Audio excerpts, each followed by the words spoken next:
எல்லோருக்கும் வணக்கம் நேயர்களே. ரொம்பவே ஒரு அதிர்ச்சிகரமான விஷயத்தை பற்றி தெரிந்து கொள்ளப் போகிறோம். சற்று முன் பார்த்தீங்கன்னா சுசித்ரா அவர்கள் ஒரு முக்கியமான வீடியோ வெளியிட்டிருக்கிறாங்க. தளபதி விஜய் அவர்களை பற்றியும் த்ரிஷா அவர்களை பற்றியும் ஒரு முக்கியமான விஷயத்தை பற்றி சொல்லியிருக்கிறாங்க. இதுதான் இன்றைக்கி சோசியல் மீடியாக்கள் முழுக்கவே வைரலாக போயிட்டு இருக்குது.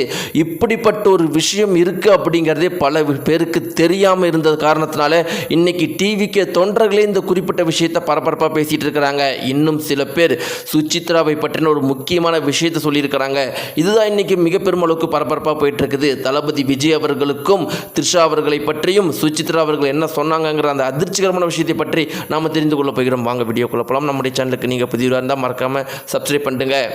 நேயர்களே, மொத்த தமிழகமே எதிர்பார்த்துட்டு இருக்கிற விஷயம் என்னன்னா, எப்போ தளபதி விஜய் அவர்கள் சிஎம் ஆக போறாரு அப்படிங்கிற ஒரே ஒரு விஷயத்தை தான் எதிர்பார்த்துட்டு இருக்கிறாங்க.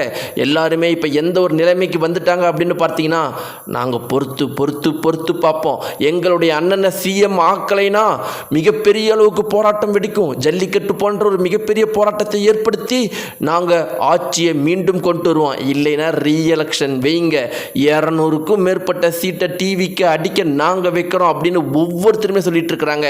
அதனால தான் பார்த்தீங்கன்னா திமுகவுடைய ஆதரவு கட்சிகளான அது கம்யூனிஸ்ட் ஆகட்டும், இல்லை காங்கிரஸ் ஆகட்டும், இல்லை விசிக ஆகட்டும், இன்னும் சில கட்சிகளாகட்டும், எதனால் ஆதரவு கொடுக்குறாங்க அப்படின்னு பார்த்தீங்கன்னா, ஒருவேளை ஆதரவு கொடுக்காம தளபதி விஜய் அவர்களால் ஆட்சி அமைக்க முடியாமல் ஜனாதிபதியுடைய ஆட்சி 6 மாதம் கழித்து மீண்டும் எலெக்ஷன் நடந்துச்சு அப்படின்னு பார்த்தீங்கன்னா 100% அந்த கூட்டணி கட்சிகள் எந்த ஒரு தொகுதியிலுமே வெற்றி பெறாது. முழுக்க முழுக்க தளபதி விஜய் அவர்கள் தான் ஜெயிப்பார்.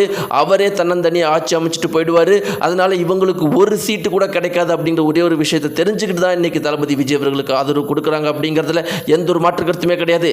இப்படிப்பட்ட ஒரு சூழ்நிலையில் தளபதி விஜய் அவர்களுடைய அன்னைக்கு மே 4ஆம் தேதி ரிசல்ட் வரும்போது த்ரிஷா அவர்கள் அங்கே போயிருந்தாங்க வீட்டுக்கு, தளபதி விஜயோடைய வீட்டுக்கு. இதுதான் மிக பெரும் அளவுக்கு பரபரப்பு. பல பேருடைய பயம் என்னவா இருக்குதுன்னா, அப்போ தளபதி விஜய்க்கு அப்புறம் த்ரிஷா தானா அப்படிங்கிற மாதிரி பல பேர் கேள்வி கேட்டுருக்கிற இந்த ஒரு சூழ்நிலையில் சில பேர் என்ன சொல்கிறாங்க அப்படின்னு பார்த்தீங்கன்னா, மே 4 அவங்களுடைய பிறந்த நாள். எல்லா பிறந்த நாளைக்கும் த்ரிஷா அவங்க தளபதி விஜய் அவர்களை பார்க்க வரத்தான் செய்கிறாங்க. இதை எதுக்கு தப்பாக பேசுகிறீங்கன்னு சொல்லிட்டு இருக்கிறாங்க. இப்படி இருக்கிறப்ப சுசித்ரா என்ன சொல்லியிருக்காங்க அப்படின்னு பார்த்தீங்கன்னா, ஏம்மா த்ரிஷா, நீ எத்தனை பேருடைய வாழ்க்கையை தான் கெடுப்ப? ஏற்கனவே நல்லா இருந்த குடும்பத்துக்குள்ளே நீ உள்ளே பூந்து அந்த பொண்ணு சங்கீதா அவர்களை டைவர்ஸ் வாங்க வச்சு கஷ்டப்படுத்திட்டு இப்போ நீ இருக்கிற. அட்லீஸ்ட் அந்த மனுஷன் கஷ்டப்பட்டு உழைச்சி எலெக்ஷனில் ஜெயிச்சு இன்றைக்கி மே 4ஆம் தேதி ரிசல்ட் வரும்போது அப்பயும் நீ போறியே, அந்த மனுஷனை வாழ விட மாட்டியா? ஏன் இப்படி உங்களுடைய குடும்பத்தை கெடுக்கிற?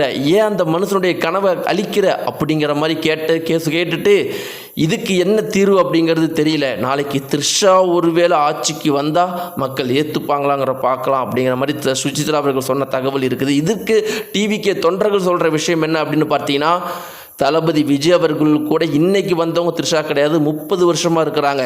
அதனால் தளபதி விஜய் அவர்களுக்கு தெரியும் எது சரி எது தப்புன்னு. உங்கள் வேலையை பாருங்கள் அப்படின்னு. நேயர்களே, இதை பற்றி உங்களுடைய கருத்துக்கள் சுசித்ரா அவர்கள் சொன்னது சரியா தப்பா, இல்லை தளபதி விஜய் அவர்கள் தவறு பண்ணுறாங்களா? உங்களுடைய கருத்துக்களை மறக்காமல் தெரிவிங்க. நன்றி.